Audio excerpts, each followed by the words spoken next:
Hi Bhavani వంటలకు స్వాగతం। ఈరోజు పాయసం ఎలా చేయాలో చూపిస్తున్నాను। దానికోసం కావాల్సినవి ఇవి కాలు మేకలు తీసుకొని శుభ్రంగా క్లీన్ చేసి పెట్టేసుకున్నాము। ఇది చక్కగా నీట్ గా క్లీన్ చేసుకోవాలి। చాకుతోని మనం చేసుకుంటే శుభ్రంగా క్లీన్ అయిపోతుంది। సాజీరా ఒక స్పూను, లవంగి ఒకటి, ఏలక్కాయ ఒకటి, దాల్చిన చెక్క, ఒక గరం మసాలాకు, 1 స్పూను జింజర్ గార్లిక్ పేస్ట్, ధనియాల పొడి, జీలకర్ర పొడి, గరం మసాలా పొడి, చిన్న ముక్క టమాటా పీసులు కట్ చేసి పెట్టుకున్నాం, ఉల్లిపాయ ఒకటి పెద్దది, కొత్తిమీర, రుచికి సరిపడిన సాల్ట్, ఇవి కావాల్సినవి। ఆయిల్ వేసుకుంటున్నాం। ఇప్పుడు కొద్దిగా ఆయిల్ వేసుకుంటే సరిపోతుంది। చూడండి, ఉల్లిపాయలు వేసుకుంటాము। ఉల్లిపాయలు దోరగా వేగనివ్వాలి। చూడండి, ఉల్లిపాయ దోరగా వేగింది। ఇందులో అల్లం వెల్లుల్లి పేస్ట్ వేసుకుంటాం। కొద్దిగా వేయక టమాటా వేసేసుకుంటాము।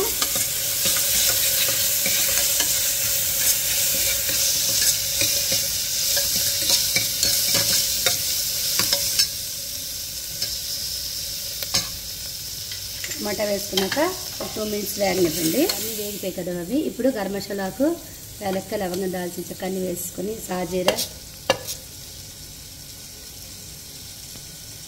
అన్ని దినుసులు వేసేసుకున్నామా। అందులో ఇప్పుడు కోన్స్ వేసేసుకుంటాము।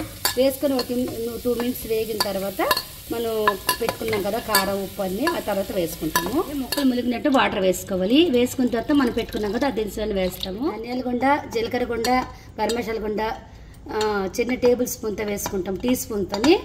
కారం గుండ టేబుల్ స్పూన్తో వేసుకుంటాం, 1 స్పూను। ఉప్పు మన రుచికి సరిపడినంత వేసుకోవాలి। ఇవన్నీ వేసుకొని శుభ్రంగా మరుగెట్టాక మనం కుక్కర్ మూత పెట్టుకొని 1 విజిల్ వచ్చాక 20 నిమిషాలు పెట్టుకుంటే రెడీ అయిపోయినట్టు వేసేసుకున్నాం కదా। ఇప్పుడు రుచికి సరిపడినంత సాల్ట్ కూడా వేసేసుకుంటున్నాము। చూసుకొని వేసుకోండి, ఎంత కావాలంటే అంత వేసుకోండి, మోసొస్తుంది లేకపోతే। అయితే కొత్తిమీర కూడా వేసేసుకుంటాం। ఇప్పుడే వేసుకొని శుభ్రంగా మూత పెట్టుకొని విజిల్ పెట్టేసుకుంటాము। ఇప్పుడు విజిల్ వచ్చింది ఒకటి। ఇప్పుడు సిమ్ చేసుకొని లో ఫ్లేమ్లో పెట్టుకొని 1/2 అవర్ మనం పెట్టుకోవాలి అలాగా।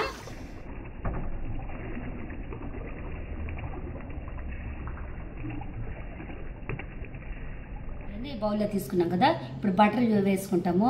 సర్వ్ చేసుకున్న ముందు బటర్ వేసుకుంటే బాగుంటుంది, టేస్ట్ బాగుంటుంది। ఇప్పుడు సర్వ్ చేసేసుకోవచ్చు। రెడీ అయిపోయిన పాయసపు ఇది సర్వ్ చేసుకోవచ్చు। ఇది మనకి కాళ్ళ నొప్పులు, నీరసంగా ఉండేటప్పుడు కూడా తీసుకుంటే మనకు శక్తి వస్తుంది।